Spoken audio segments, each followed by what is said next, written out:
You could start by telling us your name and how old you are. Yeah, my name's Joanne, I'm 42. And a little bit about life growing up. I got put on the street by when I was about 12.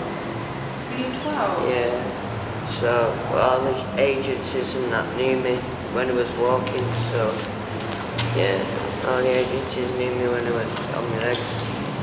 But to end up in the wheelchair, I got a blister in my ankle with high heels, which caused a blood clot, which travelled from all the way up and then back down through silly shoes. Sounds just mad, from not high injected. heels? I've never injected. No, never injected. Yeah, shitty shoes. You know, well, I did end up on the street for a long time. I met lots of people like Gizmo. I know a lot of people around here. Yeah. But the town hall, it's one of them, it's the case of having to go to the town hall every day and whether they're going to find you a place to stay or it's, and as I said, I can't stay in the hotels. It's got, like I said, COVID, it's all been the same from the beginning with the hotels. It's not so no permanent solution. No, it's never been no permanent solution. Like the guy who brings him over, Gizmo in a minute, he's only been there a couple of weeks and he's had to pay for like his first stay in a B&B place and now he's back on the streets. So he's not even had a start, but it shows on the news that all like the foreign people at the moment that come in the country are being helped and that, which is what Gizmo was saying. They need to just try and build a big mad complex, but they can't put that many homeless people in one place together, can they? They'll kill each other. It would happen with Gizmo before. And the place where I was living before I lost my leg made me sign over my property the day after I lost my leg in hospital. Called Bride and Court. Yeah, in Hardwick. That's where Gizmo has stayed, where I met him in the beginning. Yeah, sign over my property. I made myself homeless. How can I make myself homeless? There was disabled rooms in there, but nowhere which was proper accessible for me really. Yeah. So you said you started out on the streets when you were 12. Yeah, how did that? Well, not my baby's dad, I've had 2 relationships. My first partner, smoking crack, got me on the street. Yeah. So I knew by the police and that from a young age. And did they do nothing to help? No. My mum used to phone the police for them to come and pick me up and take me, you know, to put me in another children's home or something. Yeah. I've got 2 little girls now though, in Withershaw, 8 and a 10-year-old. Can't say, but yeah, one of them's a top footballer. Yeah. Do you get to see them much? My sister's just got back in touch with me on Facebook. Yeah, so yeah, my sister's got back in touch with me again on Facebook. Dreading it. She's a FaceTime, I thought, love that. FaceTime, yeah. Don't even know how to work looking Messenger to my FaceTime. Yeah. It'd be nice to have that relationship with them again. Yeah, it'd be brilliant. I can't wait to see them. Yeah, they're massive. Really big, 8 and 10, yeah, really tall girls. But the kids, he's selling drugs wherever he is and all that shit. So, they put me in a place not long ago, just for anybody who wants to know. It's called the Lighthouse in Northmore Road. It's supposed to be a rehab, mental health rehab. They put me in a room on my own, yeah. Said someone was coming to service the wheelchair, let them just take the wheelchair and just left me in the room there on my own in the corner. When in the place, there's like 20 odd rooms with bathrooms in there. Do you know what I mean? The only one disabled in there in a just normal room. It's pathetic, honest to gosh it is. So do you struggle with your mental health? Yeah, I do. Yeah, I'm supposed to be on a lot of antipsychotic medication. So I get scared sleeping out here and that sometimes. I bet you do, yeah. I was out here not that long ago, a young Somalian man next to Britannia at the beginning of COVID attacked me and a girl in Hardwick Park up there, 14-year-old. He's just got 8 years for that. Yeah, we got him. Yeah, we found out who he was. That must be terrifying, and I'm guessing being homeless makes the mental health worse. Yeah, I get more nervous and more paranoid than that of people. Yeah, it's not good. So it's in a vicious cycle. Yeah, it's just the same. All I want is just somewhere to stay. Get somewhere to stay and be able to get a carer, home before they're smashing my head. And the police have said about arresting you for to make sure you get put on a prescription of methadone.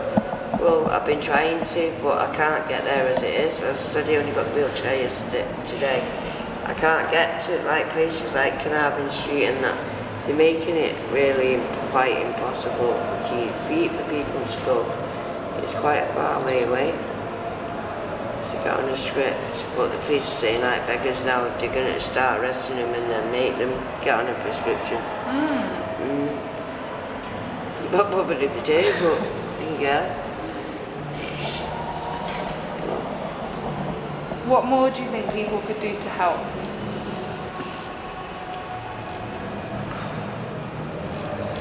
I haven't got a plan. I really don't know. Just try and set aside something and have so many people working on the issue of it, not just random people. And all over the place are certain like tasks being to try and, I don't know, try and, because when this time in town it's like there's a lot less people. So a lot of people have been housed, they must have been housed. But tonight, I've seen a lot of them people like returned back. They've got places to stay in that now. It's like they don't want to leave the street. It's just a bit crazy because ask me, mate. I'd be at home in my bed. I would have had one. What? Tell you? Stupid. What did you want to be when you were growing up?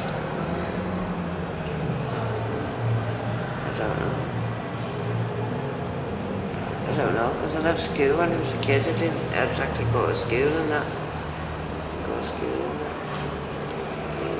What did you want to be? Oh God. I used to want to be a midwife or a paramedic.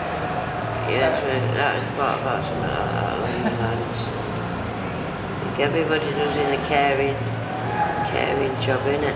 Yeah. What's your favourite memory from being a child? Being picked up and touched to a children's home sounds a bit strange, but it was like a toy day at school where you brought a toy in, and my dad had burnt the house down, and the teachers sent me in the cloakroom and said there's a little thing in the bag on the corner, but watch it don't bite you, and shit itself. And it had a little rabbit, a teddy bear with a dress on. Yeah, so I had my own little toy. Yeah, it's alright. Yeah, it sounds a bit strange, doesn't it? Yeah. So would you say life at home was quite chaotic then? You said just then your dad being in the house? It was violent and everything, yeah. Most of my family's like emigrated away now, gone to Spain and things like that. I've not got much family now. Yeah. Have you got any advice for anyone watching this? Like he said, don't start taking drugs if you can just come and sit on the street, because when you do end up literally out here, it's not going to make it any better whether you're young or old or disabled. It affects you anyway. You can fall from the brace anywhere you are. Do you know what I mean? You can think you've got loads of money 1 minute and next minute you're out here, mate. I think that's what we want to try and raise awareness for with this. I think people are quick to judge homeless people, and it could literally happen to anyone. That's what I'm saying. Fall from grace. Just think one time it's just one packet away from being, one pay packet about from being out here. Yeah. It is not paying rent or getting things like that, innit? Oh, it's crap, man. Thank you so much. You're welcome. Thank you very much for watching Joanne's story. We're now going to talk a little bit about it. Please don't forget to subscribe if you have enjoyed it. Thank you. So Joanne, Yeah. she was put on the street when she was 12 by a pimp. Again, why do we find it acceptable as a society to still, even when the girls are like 12, 13, 14, 15, be like, well, they chose to. They didn't. That's not a choice at that age. You need to realise that time has changed a lot. Yeah. Back in the days, never used to be like that. But I think we would be naive to think that this wasn't still happening nowadays. I'm not saying maybe it's not as common. It's not common. But I believe it probably still happens. But it's not open like that because we've been in a place where girls work and that. Have you seen any underage girls? Not that I've seen, no. No. So it's not happening. Just because we've not seen it. No, but I'm saying it's not happening like back in the day. It would have probably been very, very common. But it's still shocking. It is shocking. It's so shocking. like, it makes my heart hurt. She was just a kid. She's 12 years old. She's a baby. Mm-hmm. But what evil man? How can you even people 12 years old? I don't know. You have to be deep. That's some demon thing. You have to be a devil. Do you think? Yes. As in, like, we obviously don't know anything about the pimp. Regardless, I don't want to know nothing about the pimp. You're putting the 12 years old out there. I don't want to know nothing about you. No, but I'm just saying, like, if they were an addict. But then I don't think you can't hold it like that. Even you could be an addict. There's no excuses. No, because look at all the addicts that we spoke to that are like, we don't steal, we don't shoplift. Yeah, like, there's no excuses. You could be an addict and still have morals. Yeah. So she obviously has lost her leg and ended up in a wheelchair, all from getting a blister, which is terrifying. But the bit I wanted to talk about with that bit is she's very quick to say, I've never injected. And I feel like we found that with a lot of the people we spoke to, even amongst addicts, there is a stigma about injecting. Yeah. And that to me is crazy, because like, if you're an addict, you're an addict. Surely it does not matter how you put the drugs into your body. Like, I don't understand why there's such a stigma with injecting. Well, when you're digging, they call it digging, right? When you're digging, you get, how to call it, when you inject, you get quick in your bloodstream. Yeah, so I get that. So, because most people, if you keep injecting your arms, it's just a matter of time that you won't have no more veins. Are shot, yeah. So, you get to the point now you have to inject your groin. Yeah. So that's why most of the youth that they don't like, they look down on people that inject. It just seems crazy to me, like, from an outside point of view, that people are so quick to be like, but I've never injected. Yeah. And I think from, like, I don't know, from your perspective, but my perspective from the outside is, I don't want to be like an addict's an addict, but... No, the way you're seeing it is heroin at the end of the day. It's still going to your body. Whatever drug you're taking, you're still putting it in your body, so why does it matter how you're putting it in your body, is what I'm trying to say. Like... It's like chewing food and swallow food. Yeah, you're still getting the food in your body. What's more enjoyable for you? Chewing. You can ask some other people, swallowing food is more enjoyable for them. In the case. Yeah. But then surely injecting is more enjoyable than smoking, because you're getting it in there quicker. Yeah, but it's more dangerous. Because I think you run the risk of not only getting your veins shot, but the infections, the abscesses that people get from injecting. Yeah. And I People lose their legs. Well, yeah, that's what I was about to say. I understand why Joanne, in particular, was probably quick to be like, I've never injected, because she didn't want people thinking that was how she's lost her leg. So she's got 2 daughters that at the moment she doesn't have a relationship with, but she is hoping to build that back up. To me, it's just sad. Like, obviously she talks a bit about how her home life was violent and chaotic, and the obvious effects it's had on her. and she has inadvertently, and I'm not saying in the slightest on purpose, because she's not done it on purpose at all, has repeated that cycle with her own children, giving them not necessarily violent but chaotic. We can't say that. I can. How can I not say that? They're not with their mother. That's chaotic. But They you don't see their mum or their dad. That's chaotic. But you don't know why. What, chaotic for who though? Maybe it's not for the kids. I guess if they've never known any different. If But I they think know any different. her eldest one is 8 or 10. Yeah. Like, she probably has known a bit different, or she's getting to the age where she is probably aware that the person she's living with and looking after is not her mum. Yeah. Do you think it's more I think if they rescue the kids... It's better than... I'm just saying it's not ideal, is it? It's not. But I'm not saying in any way that Joanne... Like, I don't feel like that's her fault or she's responsible for that, because of the things she suffered growing up. Mm. I think it's inadvertible that cycle will be repeated until she receives the help that she needs. Yeah. And she struggles with her mental health. Mm. She's on a lot of antipsychotic medication, Yeah. which she admits herself being homeless makes her worse, because she's paranoid, she's nervous, she's scared sleeping on the streets. Mm.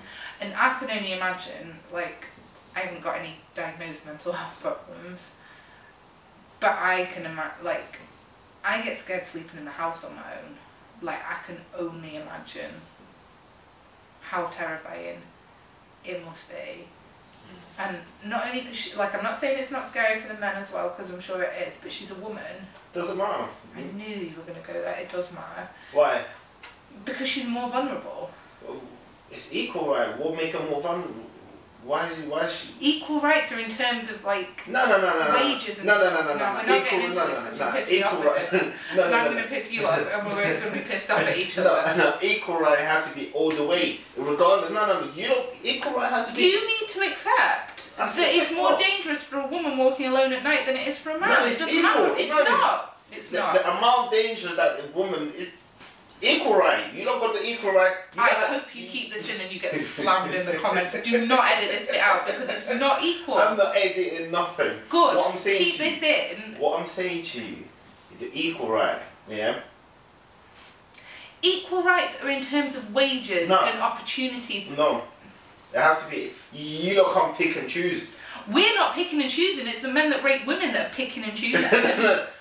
Do you know guys get raped as well? Oh my god, I love it when guys come back with that line. Do you know what percent? It's a minuscule percent. That doesn't matter. Of But rapes do you know? committed to men. Do you know guys get raped as well? Yeah. Exactly. And So do you know what's the majority of guys that are raped regardless are raped by men? So it's men that are still the problem. Yeah, but regardless if a man's raping them or not, it's still a man doing it. It's still the man that's the danger. It's the guys that are still in risk. We're going to move on from this because you literally... No, we're not going to move on because it's equal right. But it's not equal. In an ideal world, it's equal rights. But you walking down a dark street at night would be far safer than me walking down a dark street at night. It's equal right. Keep this in. And Joanna's also got the added thing of she's disabled. Yeah. Which puts her even more like she can't get away from anything quickly. No, I'm not talking about especially Joanna. I know you're not, general. but I'm just adding. Yeah. I know you're not. And I think being disabled makes everything harder for her. Like she wants to get on a script, but the difficulty of getting to the places. Like I think we take it so much for granted. Even now when you're like, I need the toilet, like you can just stand up and go. Yeah. It's not. It's not for them. And not an effort. You don't have to think how you're going to get there. You just get up and walk. So I think being homeless and being an addict in itself is very hard and challenging. Yeah. And then adding to the fact that she's now disabled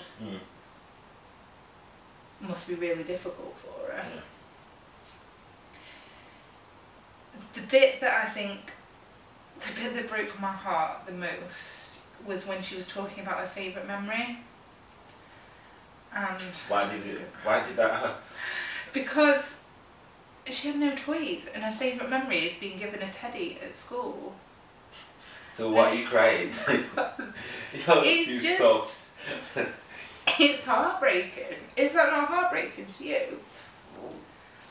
Like, I just think of all the stuff that Jazz has, and to her, like, being given a teddy probably wouldn't stick out in her mind. It's the fact that being given the teddy is her favourite memory from childhood.